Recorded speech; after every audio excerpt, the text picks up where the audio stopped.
I've had jobs in the past where I worked more in an office and I spent a lot of time at a computer. But now being able to live life hands-on really just keeps my brain happy. I like working with my hands, I like working with tools, I like fixing problems and coming up with creative solutions. I like tackling things that I haven't seen before.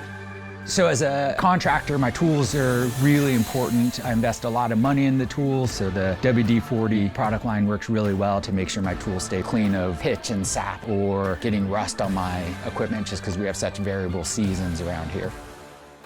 In addition to being a contractor, outdoor activities have always been one of my biggest passions, and right now for me that's mountain biking. Just kind of clearing my brain with the physical exercise.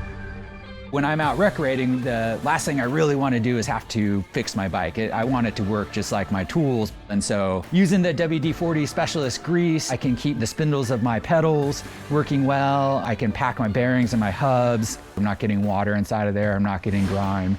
And so that way I don't have to think about it at all when I'm out. I just want my bike to work because I want to go play in the woods and not be sitting home tinkering with something.